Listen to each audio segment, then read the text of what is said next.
मोदी सरकार काशी मॉडल को अपने गुड गवर्नेंस के प्रतीक के तौर पर पेश कर रही है, लेकिन विपक्ष मोदी की नीति और नीयत पर सवाल खड़े कर रहा है। मोदी की 2 दिवसीय काशी यात्रा पूरी हो गई। इस दौरान मोदी ने आस्था की बात की, विकास की बात की, आम लोगों के विश्वास की बात की।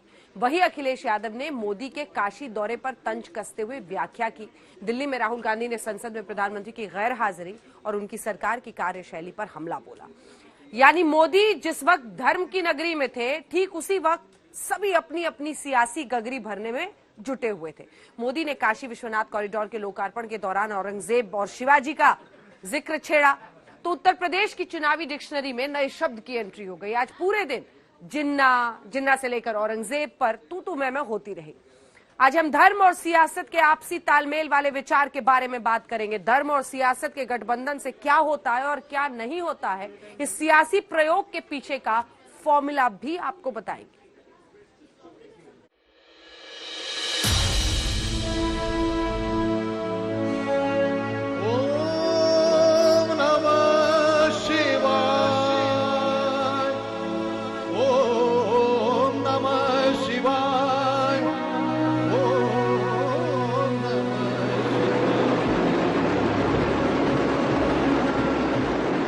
हर हर महादेव।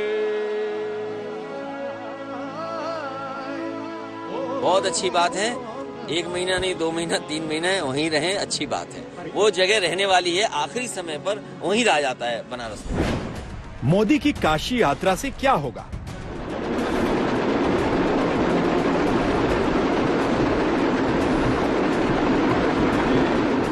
काशी तो अविनाशी।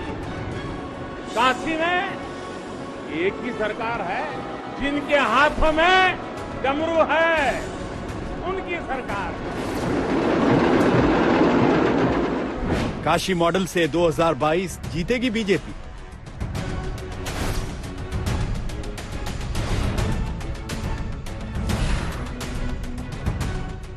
औरंगजेब के अत्याचार, उसके आतंक का इतिहास साक्षी है। यहां अगर औरंगजेब आता है तो शिवाजी भी उठ खड़े हो। काशी पर क्या है सियासी महाभारत?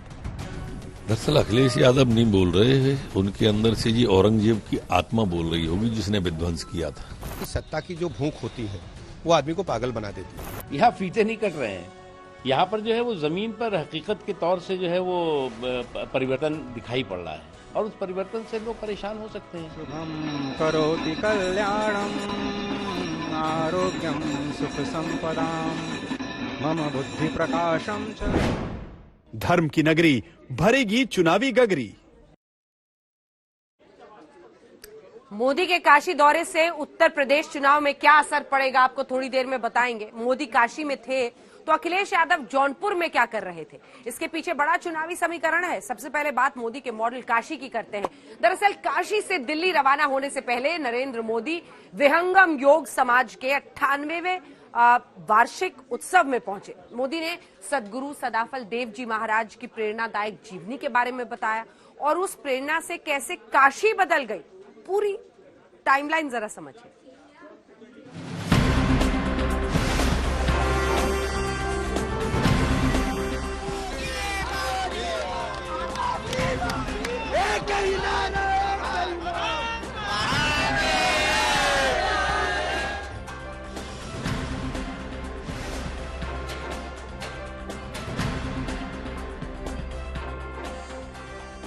आज काशी मॉडल की इन्हीं तस्वीरों के जरिए प्रधानमंत्री मोदी ने बता दिया देश के दूसरे शहरों के विकास का रोड मैप उनके दिमाग में क्या है। इन्हीं तस्वीरों के जरिए मोदी ने आलोचकों को सीधा जवाब दिया।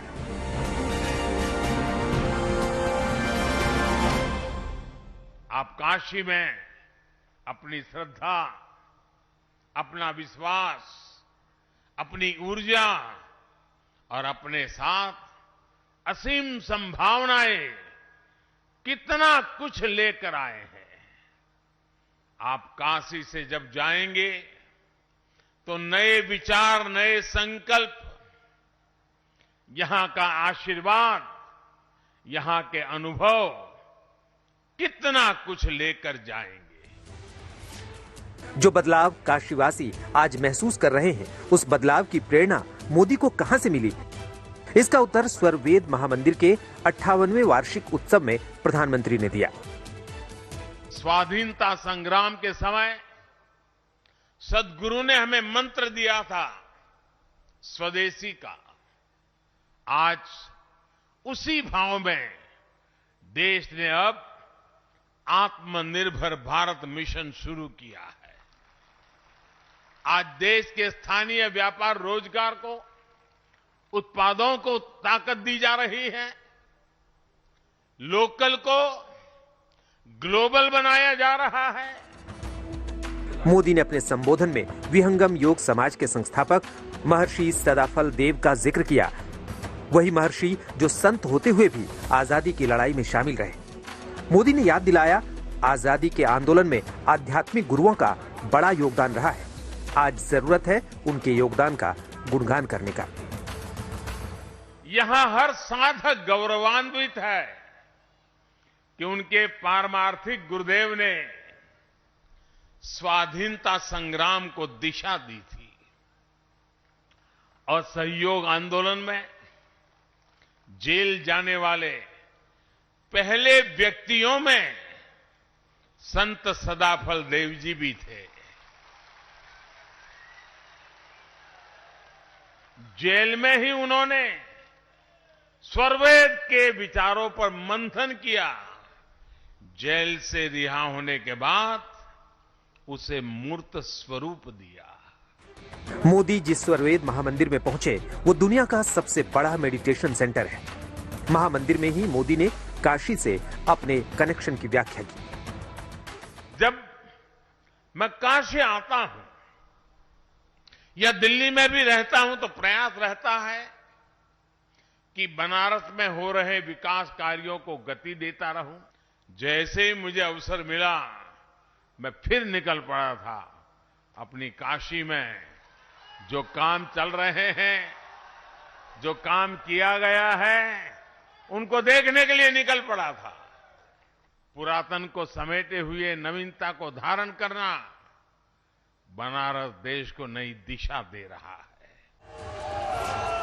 काशीवासियों के सामने मोदी ने अपना रिपोर्ट कार्ड पेश किया।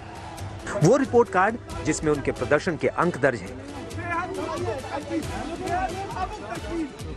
क्या मोदी का काशी मॉडल ही देश के विकास का रोड मैप बनेगा? बड़ा सवाल है। आज तक ब्यूरो।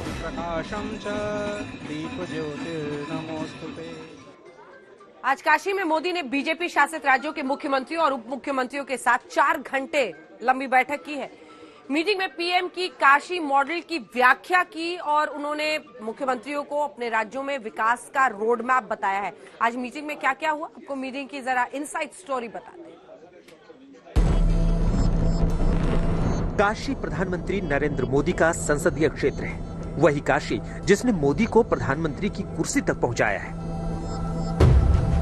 उस काशी में मोदी ने एक टेबल पर 12 राज्यों के मुख्यमंत्रियों और 4 राज्यों के उप मुख्यमंत्रियों के साथ 240 मिनट तक महामंथन किया। गुड गवर्नेंस का मंत्र दिया।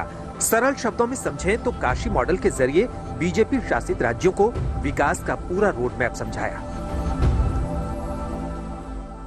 अगर हम 2019-20 की बात करें तो 2014-15 के मुकाबले में यहां आने वाले पर्यटकों की संख्या 2 गुनी हो गई है, डबल हो गई है।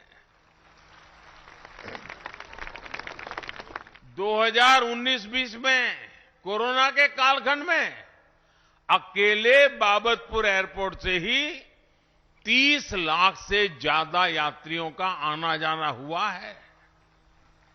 इस बदलाव से काशी ने ये दिखाया है कि इच्छा शक्ति हो तो परिवर्तन आ सकता है। प्रधानमंत्री नरेंद्र मोदी के सामने मुख्यमंत्रियों और बीजेपी संगठन से जुड़े नेताओं ने अपने विजन और मिशन की प्रेजेंटेशन दी। प्रेजेंटेशन के दौरान किसने क्या कहा, आपको बताएं। उससे पहले सुनिए गुड गवर्नेंस पर मोदी ने मुख्यमंत्रियों को क्या पाठ पढ़ाया। प्रधानमंत्री ने अपने अनुभव मुख्यमंत्रियों के साथ साझा किए। गुजरात में मुख्यमंत्री कार्यकाल के दौरान आने वाली चुनौतियां और उन चुनौतियों से निपटने का मंत्र बताया। मोदी ने मुख्यमंत्रियों को योजनाओं को सही तरीके से क्रियान्वयन के फॉर्मूले पर चर्चा की। मुख्यमंत्रियों को ज्यादा से ज्यादा घंटे तक काम करने और अफसरों से काम कराने का मंत्र दिया। मोदी के मंथन का सारांश यही है कि आखिरी पायदान पर खड़े जरूरतमंदों तक हर कीमत पर सरकार का फायदा पहुंचना चाहिए। तो काशी में मोदी की पाठशाला आपने देखी इस रिपोर्ट में। प्रधानमंत्री नरेंद्र मोदी काशी से दिल्ली पहुंच चुके हैं, लेकिन उनके काशी दौरे को लेकर सियासी महाभारत अभी भी जारी है। आखिर प्रधानमंत्री मोदी पर अखिलेश ने कौन सी व्यक्तिगत टिप्पणी की थी जिसे लेकर बीजेपी ने पलटवार किया और अखिलेश को टिप्पणी पर सफाई देनी पड़ी। सबसे पहले यूपी चुनाव से पहले मोदी बनाम अखिलेश की सियासी लड़ाई।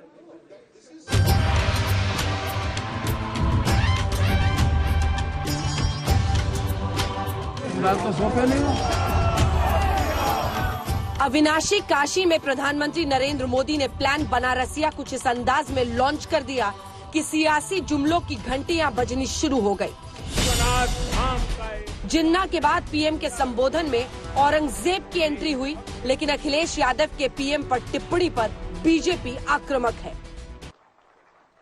यहां अगर औरंगजेब आता है तो शिवाजी भी उठ खड़े होते हैं। बनारस में आज प्रधानमंत्री और 1 महीने का कार्यक्रम वहाँ रखे जा रहे हैं। बहुत अच्छी बात है।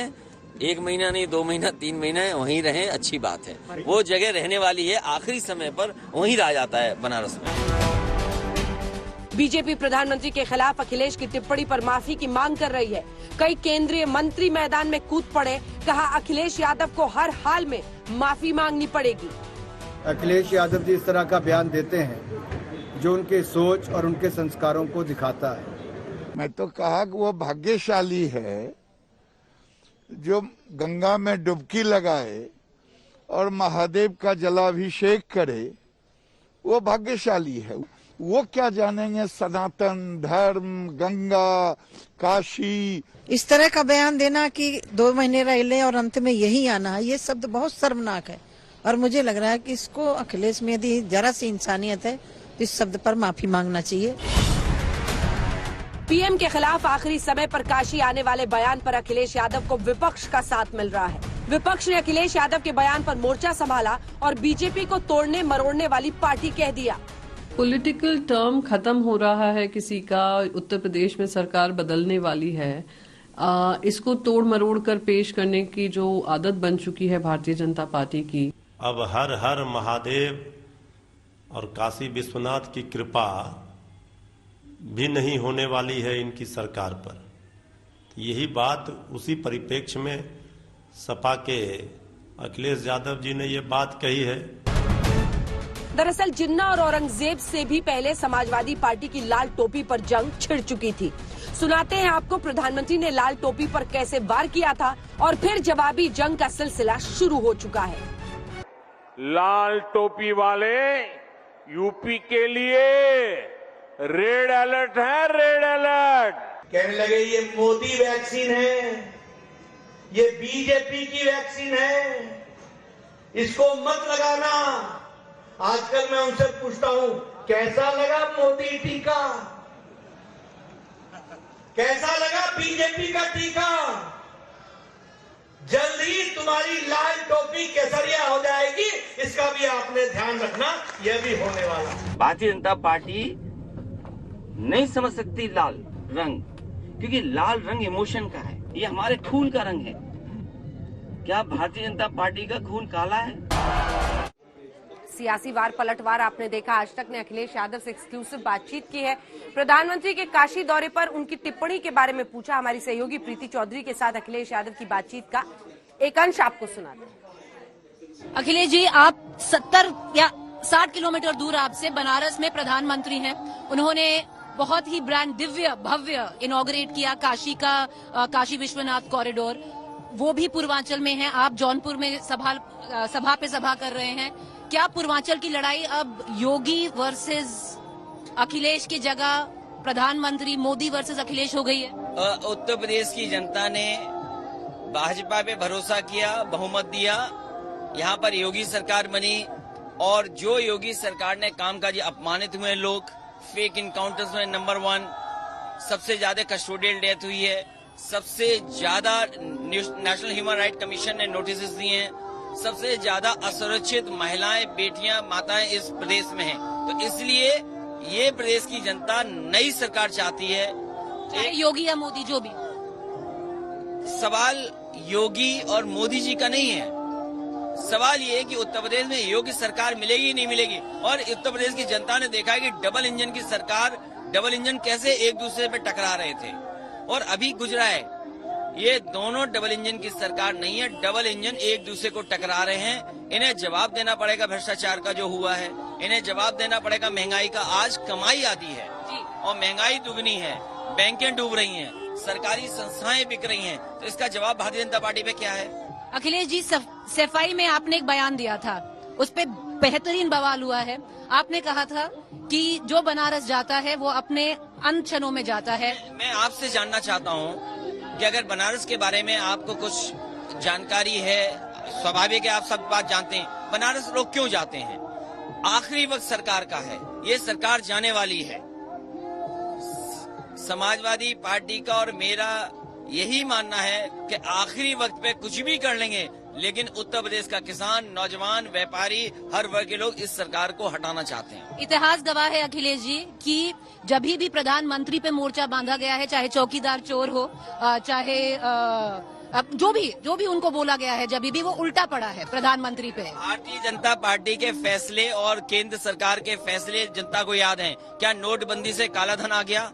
आज 6 लाख से ज्यादा भारतीय लोग जो संपन्न थे, जो खुशहाल थे, वो भारत छोड़ के चले गए। क्या काला धन वापस आ गया? लोग लाइन में जान गई, क्या मदद की?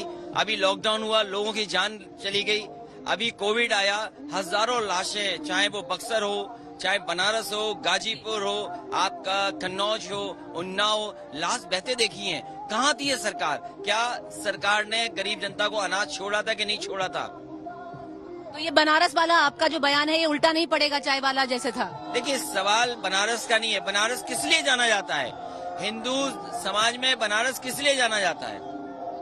अच्छा, चलिए ये बताइए, लाल टोपी पे प्रधानमंत्री हैं, उन्होंने बहुत बार बोला है कि लाल टोपी है खतरे की घंटी। ये आज तक पे भी लाल रंग है, आज तक पे ही लाल रंग है। क्या आज तक खतरे की घंटी है? आप लाल कपड़े पहने हैं, तो क्या खतरे की घंटी आप हैं? पिंक पहनी हूँ। ये प्राइमरी लाल कलर का ये कलर है, प्राइमरी कलर। देखिए, पिंक है। रेड कलर से ये कलर निकला है। और जब खुश इंसान होता है तो किसके लिए खतरे की घंटी है? लाल टोपी की घंटी समाजवादियों की, भारतीय जनता पार्टी के लिए, क्योंकि भारतीय जनता पार्टी ने जनता को निराश किया है, जनता को धोखा दिया है, जनता से झूठ बोला है। महंगाई का जवाब नहीं है, बेरोजगारी का जवाब नहीं है, किसान की आय दोगुनी का जवाब इनके पास नहीं है। ये तो रही बात सियासी दंगल की। अब आपको दिखाते हैं धर्म और राजनीति के गठबंधन का जोड़ देश में इतना मजबूत क्यों है। केदारनाथ धाम, राम की नगरी अयोध्या और बाबा भोले भंडारी की नगरी काशी। एक के बाद एक सनातन धर्म के प्राचीन तीर्थ स्थलों पर मंदिरों के पुनरुद्धार का कार्य प्रधानमंत्री नरेंद्र मोदी की अगुवाई में जारी है। इसे मोदी विरासत, विकास और विश्वास का संगम बताते हैं। यहां अपने अतीत के गौरव का एहसास भी होगा। कैसे प्राचीनता और नवीनता एक साथ सजीव हो रही है, कैसे पुरातन की प्रेरणाएं भविष्य को दिशा दे रही हैं, इसके साक्षात दर्शन विश्वनाथ धाम परिसर में हम कर रहे हैं। सियावर रामचंद्र की जय जय सियाराम, हर हर महादेव और बाबा केदार के नारे लगाकर मोदी राम भक्तों से लेकर शिव भक्तों के मन को छूते हैं। दरअसल गुजरात मॉडल के दौर से ही उनकी इमेज हिंदुत्व और विकास को साथ लेकर चलने वाले नेता की रही है। गुजरात से दिल्ली आने के बाद अपनी इसी कार्यशैली को मोदी ने पहले से ज्यादा धारदार बनाया। खासतौर पर यही कार्यशैली हिंदी भाषी क्षेत्रों में लोगों से सीधे जुड़ने के पुल का काम करती है। मोदी अपने संवाद में मुद्दा उछालते हैं और सुनने वाले श्रोता जोश से भर जाते हैं। काशी में एक ही सरकार है,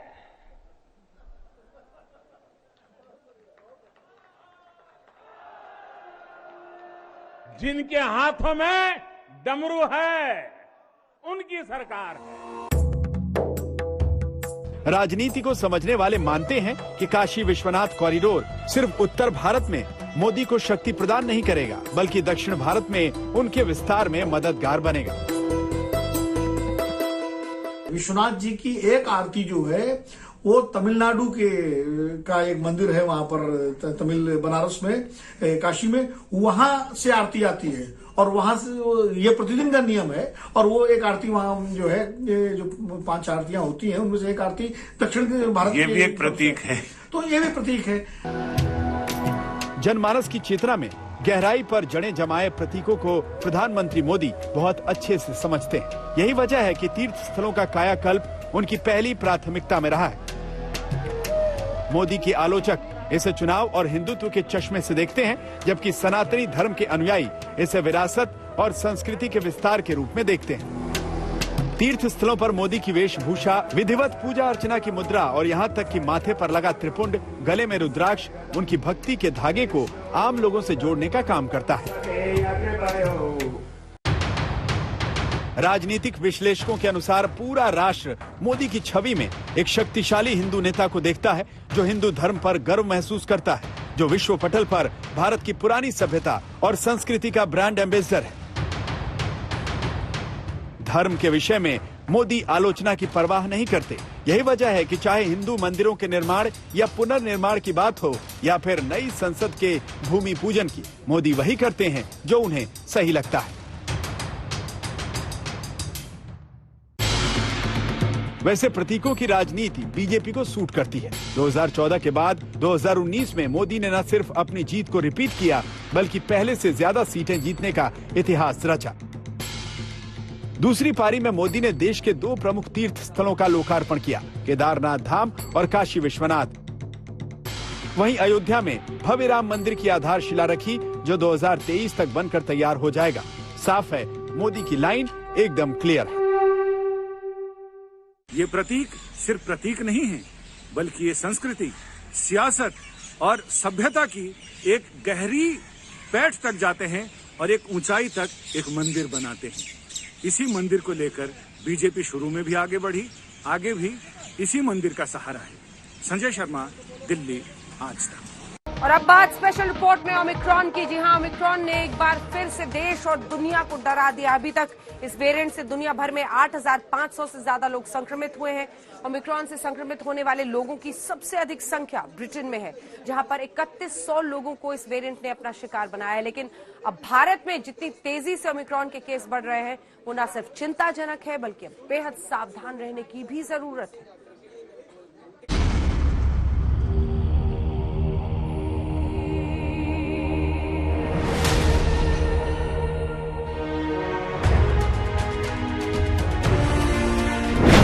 क्यों भारत के लिए खतरे का अलार्म बजा रहा है ओमिक्रॉन? क्या ओमिक्रॉन ही बनेगा कोरोना की तीसरी लहर की वजह? दिल्ली में अचानक से कैसे बढ़ गए ओमिक्रॉन के केस?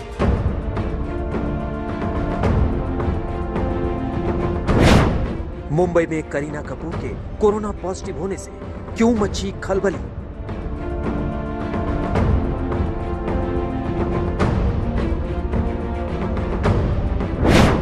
ओमिक्रॉन को लेकर अब WHO ने कौन सा अलर्ट जारी कर दिया? दुनिया में कोरोना के ओमिक्रॉन वेरिएंट से पहली मौत कहां हुई है? अब तक दुनिया के कितने देशों में फैल चुका है ओमिक्रॉन? लेकिन बड़ी खबर हम आपको बता दें, जैसा कि हेडलाइन से हम लगातार आपको बता रहे हैं, कई नए मामले आए हैं, खासतौर पर महाराष्ट्र में। मुंबई से 1, विरार से 7 मरीज मुंबई से, माफ कीजिएगा, और 1 विरार का पाया गया है। महाराष्ट्र में ओमिक्रॉन के 8 नए केस आए हैं। दिल्ली में भी ऐसे ही, ये हम आपको बता रहे हैं, मुंबई में मिले हैं 8 में से 7 ओमिक्रॉन के केस।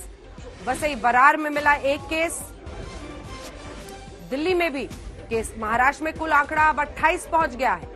महाराष्ट्र में ओमिक्रॉन के केस 28 हो चुके हैं और इसी वजह से वहां पर लोग जरा डरे हुए हैं। लेकिन ऐसे में सावधानी है बरतनी, मास्क भी पहनना है और इसी के साथ आपको सामाजिक दूरी भी बना के रखना है। दिल्ली में भी 4 नए मामले सामने आए हैं। कुल 57 केस अब देश में हो गए।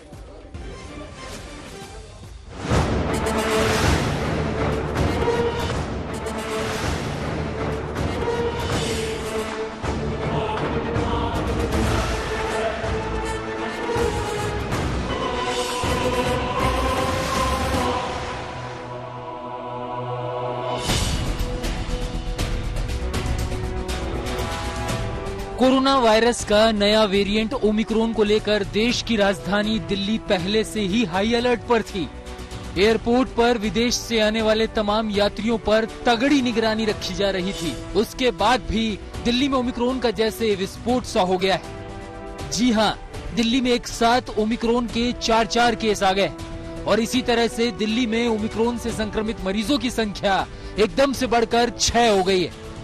अब दिल्ली को पूरी तरह से संभल जाने की जरूरत है, क्योंकि कोरोना के डेल्टा वेरिएंट ने जिस तरह से तांडव मचाया था, ओमिक्रॉन कहीं उसी का मंजर न ले आए। क्योंकि WHO और एक्सपर्ट्स बार बार ओमिक्रॉन को लेकर सावधान रहने की नसीहत दे रहे हैं। ऐसे में जरा सी भी लापरवाही भारी पड़ सकती है। जंगल की आग की तरह फैल रहा है कोरोना का नया वेरिएंट ओमिक्रॉन। ब्रिटेन में ओमिक्रॉन से पहली मौत के बाद मचा हड़कंप, कई गुना बड़ा खौफ। ओमिक्रॉन को लेकर एक्सपर्ट्स की चेतावनी, हल्के में नहीं लेना चाहिए। हम आपको बता दें कि पिछले साल 20 दिसंबर को कोरोना के डेल्टा वेरिएंट की पहचान हुई थी और कुछ ही महीनों बाद यानी अप्रैल 2021 में भारत में डेल्टा के चलते कोरोना महामारी की दूसरी लहर देखने को मिली। जबकि अमेरिका, इंडोनेशिया और यूरोप के कई देशों में डेल्टा वेरिएंट से लाखों मौतें दर्ज की गई और अब ओमिक्रॉन वेरिएंट दुनिया के 63 देशों में फैल चुका है। ओमिक्रॉन को लेकर तो ये चेतावनी दी जा रही है कि ये कई गुना तेज रफ्तार से फैलता है। शुरुआती आकलन ये भी है कि इम्यूनिटी वाले लोगों को कम गंभीर बीमारी देता है, लेकिन खतरा डेल्टा जितना ही है। लिहाजा ओमिक्रॉन से एक साथ 4 नए केस आना न सिर्फ खतरे की घंटी है, बल्कि संभल जाने की चुनौती भी है। दिल्ली में सारे ओमिक्रॉन पॉजिटिव लोग विदेश से आए हैं। दिल्ली में विदेश से एयरपोर्ट कुल 74 लोग आए, जो अब तक LNJP में भर्ती कराए गए। इनमें से 36 को डिस्चार्ज किया जा चुका है। अभी अस्पताल में 38 मरीज भर्ती है, जिनमें से 35 कोरोना पॉजिटिव हैं। LNJP में अब तक कुल 6 मरीजों की रिपोर्ट ओमिक्रॉन पॉजिटिव आई है। इनमें से 1 मरीज ठीक हो चुका है, उसे डिस्चार्ज कर दिया गया है, जबकि 5 ओमिक्रॉन पॉजिटिव मरीज अभी भी भर्ती है। 4 और कंफर्म हुए कल जो हुए थे, उसमें से अब 1 ठीक होकर घर जा चुके हैं। तो सर इनकी स्थिति क्या है? ठीक है, सारे स्टेबल हैं, कोई ऐसा कोई दिक्कत नहीं है। जितने भी इस अस्पताल में लोग हैं सारे स्टेबल हैं। दिल्ली में मिला ओमिक्रॉन का पहला मरीज तंजानिया से दिल्ली आया था। 10 दिन के इलाज के बाद मरीज पूरी तरह से रिकवर हो गया और उसकी छुट्टी कर दी गई। भले ही ओमिक्रॉन मरीजों की स्थिति गंभीर ना हो, लेकिन सरकार भी जानती है कि ओमिक्रॉन घातक रूप न ले, इसके लिए इंतजाम भी पहले से किए जा रहे हैं। ओमिक्रॉन से निपटने के लिए दुनिया के सबसे बड़े कोविड केयर सेंटर SPCCC में ITBP ने कमर कस ली है। Sardar Patel Covid care centre में 650 से ज्यादा बेड्स तैयार किए गए। ऐसा कहा जा रहा है कि शायद 3rd वेव आ सकती है ओमिक्रॉन के बाद, तो ये सेंटर हमारा फंक्शनल है और यहाँ पर लगभग 650 बेड्स अवेलेबल हैं, जिन्हें हम किसी भी समय बढ़ा भी सकते हैं आने वाले टाइम पे। यहाँ पर 150 बेड्स ICU बेड्स हैं, जो कि PM केयर्स फंड से स्थापित किए गए थे। साथ ही साथ 500 और बेड्स हैं जो ऑक्सीजन बेड्स हैं। तो हमारे डॉक्टर्स, पैरामेडिकल और बाकी जो हमारी एडमिनिस्ट्रेशन की वहाँ पे टीम है दिल्ली प्रशासन के साथ, वो लगातार यहाँ स्थिति पर निगरानी रखे हुए हैं और बहुत शॉर्ट नोटिस में हम इसको शुरू कर सकते हैं। अभी भी हम पेशेंट्स लेने की स्थिति में हैं। अब आपको दिखाते हैं कि भारत में कोरोना का नया वेरिएंट ओमिक्रॉन कितनी तेजी से फैल रहा है। महाराष्ट्र में ओमिक्रॉन के अब तक 28 केस आ चुके हैं। राजस्थान में 13, गुजरात में 4, कर्नाटका में 3, दिल्ली में 6, केरल में 1, आंध्र प्रदेश में 1, चंडीगढ़ में 1 और इसी तरह से भारत में अब तक ओमिक्रॉन के कुल 57 केस हो चुके हैं। देश के राज्यों में अब तक ओमिक्रॉन से निपटने के लिए 3T फॉर्मूले पर काम किया जा रहा है। ये 3T फॉर्मूला है ट्रैकिंग, ट्रेसिंग और टेस्टिंग। जीनोम सीक्वेंसिंग के लिए 3 लैब है। सरकार नागपुर और औरंगाबाद में भी लैब शुरू करने पर विचार कर रही है। जो विदेशों से लोग आ रहे हैं उसी के कारण ये केसेस बढ़े हैं, इसलिए निश्चित रूप से RT-PCR को और बढ़ाएंगे और पूरी सावधानी बरतने के लिए कहा। नया वेरिएंट को लेकर कोई चिंता करने की कोई इस तरीके की ऐसी कोई चिंता नहीं। पहले जो केस आए सारे नेगेटिव हो गए और 4 और केस आए हैं। एक यूक्रेन से आया, 3 को अजीतगढ़ में है। स्थिति कंट्रोल में, इतना खतरनाक नहीं, पहले भी कहा था मैंने। दुनिया में ओमिक्रॉन को लेकर दहशत इसलिए और फैल गई है क्योंकि ब्रिटेन में ओमिक्रॉन से पहली मौत हो गई है और नॉर्वे की सरकार ने आंशिक रूप से लॉकडाउन लगा दिया है। नॉर्वे में बार, रेस्तरां, जिम बंद कर दिए गए। आज तक ब्यूरो। दक्षिण अफ्रीका से शुरू होकर यूरोप में तबाही मचा रहा ओमिक्रॉन वेरिएंट अब भारत, चीन, पाकिस्तान समेत कई एशियाई देशों में फैलने लगा है। भारत के 8 राज्यों में अभी तक ओमिक्रॉन वेरिएंट के केस मिले हैं, लेकिन ब्रिटेन में जिस तरह से ओमिक्रॉन तबाही मचा रहा है, ऐसे में कोरोना वायरस के नए स्वरूप ओमिक्रॉन को लेकर विश्व स्वास्थ्य संगठन समेत कई देशों की चिंता बढ़ गई है। आपको बताते हैं, ब्रिटिश वैज्ञानिकों ने ओमिक्रॉन को लेकर कहा है कि अगर संक्रमण को रोकने के सख्त उपाय नहीं किए गए तो ब्रिटेन में अगले साल के अप्रैल तक 25,000 से 75,000 मौतें हो सकती हैं। ब्रिटेन के प्रधानमंत्री बोरिस जॉनसन ने कहा है कि ओमिक्रॉन वेरिएंट अभूतपूर्व ढंग से फैल रहा है। ब्रिटेन में दुनिया के पहले ओमिक्रॉन संक्रमित शख्स की मौत हुई है। बोरिस जॉनसन ने चेतावनी जारी की है कि ब्रिटेन में ओमिक्रॉन की तूफानी लहर आ रही है। जॉनसन ने ओमिक्रॉन की तूफानी लहर को रोकने के लिए 18 साल के ऊपर के लोगों को दिसंबर अंत तक टीके की बूस्टर खुराक का लक्ष्य रखा है। पिछले 24 घंटे में ओमिक्रॉन के 1,239 और केस दर्ज होने के बाद ब्रिटेन में कोविड अलर्ट स्तर को 3 से बढ़ाकर 4 किया गया है। ब्रिटिश वैज्ञानिक अपने देश को कोरोना से अलर्ट रखने के लिए कह रहे हैं और भारत में अभी भी लोग ओमिक्रॉन को हल्के में ले रहे हैं। महाराष्ट्र में सिर्फ आज मामले आए, आपने देखा 8 नए मामले, संख्या बढ़कर 28 हो चुकी है। बीएमसी के हाथ पैर ऐसे फूले हुए हैं। ऊपर से बॉलीवुड में भी कोरोना विस्फोट सा हुआ है। लापरवाही की पार्टियां कोरोना विस्फोट की वजह बन रही है। बॉलीवुड अभिनेत्री करीना कपूर और अमृता अरोड़ा के कोरोना पॉजिटिव आने पर बीएमसी गुस्से में है। दोनों अभिनेत्री पिछले दिनों 2 बड़ी पार्टियों में शामिल हुई थी। अब हर उस शख्स का कोरोना टेस्ट हो रहा है जो इनसे मिला है। कहां तो महाराष्ट्र में ओमिक्रॉन की दहशत के चलते तमाम तरह की पाबंदियां लगाई जा रही थी। एयरपोर्ट पर विदेश से आने वाले लोगों की टेस्टिंग की जा रही थी क्योंकि देश में ओमिक्रॉन के सबसे ज्यादा केस महाराष्ट्र में ही है। इसीलिए महाराष्ट्र में धारा 144 भी लगा दी गई है। इस सख्त पाबंदियों के बीच एक बेहद हैरान करने वाली खबर मुंबई से आती है। जी हां, बॉलीवुड की मशहूर अभिनेत्री करीना कपूर कोरोना पॉजिटिव हो गई और उनके घर के बाहर बीएमसी ने कोरोना प्रोटोकॉल का नोटिस लगाया। इससे पहले बीएमसी ने करीना के घर को सील कर दिया था। करीना के घर के बाहर लगे नोटिस में लिखा है कि इस एरिया में एक इंसान को कोरोना हुआ है, इसीलिए सुरक्षा को ध्यान में रखते हुए निर्बंध लगाए गए। अगर कोई नियमों को तोड़ने की कोशिश करता है तो लीगल एक्शन लिया जाएगा। बीएमसी ने न सिर्फ करीना कपूर बल्कि अभिनेत्री अमृता अरोड़ा की कोरोना रिपोर्ट पॉजिटिव आने पर उनके फ्लैट को भी सील कर दिया था। दोनों ही एक्ट्रेस अभी क्वारंटीन है। बीएमसी ने करीना कपूर और अमृता अरोड़ा की बिल्डिंग में कोविड टेस्टिंग कैंप भी लगा दिया है। हम आपको बता दें कि सोहेल खान की पत्नी सीमा खान और संजय कपूर की पत्नी महीप कपूर की रिपोर्ट भी कोरोना पॉजिटिव आई है। हाल ही में करण जौहर ने कभी खुशी कभी गम के 20 साल पूरे होने पर पार्टी रखी थी। इसी पार्टी में अर्जुन कपूर, करिश्मा कपूर, आलिया भट्ट, मलाइका अरोड़ा भी शामिल हुए थे। करीना कपूर के संपर्क में आए 30 लोगों का RT-PCR कराया गया है। करण जौहर से पहले अनिल कपूर की बेटी रिया कपूर के घर भी पार्टी हुई थी, जिसमें करिश्मा कपूर और मलाइका अरोड़ा भी मौजूद थी। बताया जा रहा है कि बीएमसी करीना और अमृता के इस रवैये से खुश नहीं है और बीएमसी को अंदेशा है कि जिस तरह से ये लोग पार्टियों में गए हैं, कहीं कोरोना संक्रमण की सुपर स्प्रेडर न बन जाए। करीना कपूर और अमृता अरोड़ा के पॉजिटिव आने के बाद सबसे पहले तो बीएमसी ने अलग अलग टीमें बनाई, क्योंकि ये आम लोग नहीं है, ये एक बड़े सेलिब्रिटी है, ये एक पब्लिक फिगर है। 8 दिसंबर के बाद जब ये पार्टी हुई, जो गेट टुगेदर हुआ करण जौहर के घर पर, उसके बाद ये कई अन्य जगह पर गए थे, कुछ इवेंट्स में भी शामिल हुए थे और साथ ही कुछ लोगों से भी मिले थे। इसलिए उन सबका कॉन्टेक्ट ट्रेसिंग करना बहुत ही ज्यादा इम्पोर्टेंट है। सबसे पहले तो करीना कपूर के घर को और अमृता के घर को बीएमसी ने सील किया। वहां पर घर के बाहर यानी कि बिल्डिंग के बाहर एक बैनर भी लगा है।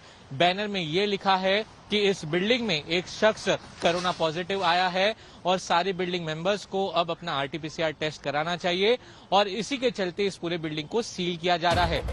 बॉलीवुड स्टार्स ऐसे वक्त में कोरोना पॉजिटिव हुए हैं जब ओमिक्रॉन के खतरे का अलार्म दुनिया भर में बज रहा है। मुंबई से सौरभ वक्तानिया के साथ आज तक ब्यूरो। ओमिक्रॉन ने अफ्रीका, एशिया, यूरोप, अमेरिका तक पहुंच बना ली है। पाकिस्तान में ओमिक्रॉन का पहला केस मिला है। 57 साल की एक महिला ओमिक्रॉन से संक्रमित मिली। इस बीच ताजा रिपोर्ट यह भी है कि ओमिक्रॉन वैक्सीन को भी मात दे रहा है। कोरोना के नए वेरिएंट ओमिक्रॉन की स्पीड दुनिया को डरा रही है। अब तक 71 देशों में फैल चुके ओमिक्रॉन की रफ्तार जितनी तेज है, एक्सपर्ट्स मान रहे हैं कि अगर ऐसी ही तेजी से ओमिक्रॉन फैलता गया तो डेल्टा वेरिएंट को पीछे छोड़ देगा। पाकिस्तान में भी ओमिक्रॉन पहुंच चुका है। पाकिस्तान ने देश की सबसे अधिक आबादी वाले शहर कराची में ओमिक्रॉन संस्करण के पहले मामले की पुष्टि हुई है। इस बीच दक्षिण अफ्रीका के राष्ट्रपति सिरिल रामफोसा भी कोरोना से संक्रमित हो गए हैं। उनका इलाज चल रहा है। रामफोसा ऐसे दिन कोरोना संक्रमित मिले जब दक्षिण अफ्रीका में रिकॉर्ड 37,875 नए मामले सामने आए। एक नए अध्ययन से पता चला है कि कोरोना वायरस के ओमिक्रॉन वेरिएंट पर वैक्सीन बहुत कम असरदार है। कैलिफोर्निया यूनिवर्सिटी और सांता क्रूज के बिली गार्डनर और मार्म किलपैट्रिक के कंप्यूटर मॉडल तैयार किए हैं, जिसमें पहले के वेरिएंट के खिलाफ कोविड-19 टीकों पर डेटा शामिल किया गया था। ओमिक्रॉन के खिलाफ फाइजर वैक्सीन पर शुरुआती डेटा था। उसके मॉडल बताते हैं कि फाइजर के mRNA की 2 खुराक के बाद ओमिक्रॉन से बचाव लगभग 30% है, जो डेल्टा पर 87% था। आज तक ब्यूरो। इसी के साथ स्पेशल रिपोर्ट में इतना ही। देश दुनिया की बाकी खबरों के लिए आप देखते रहिए आज तक।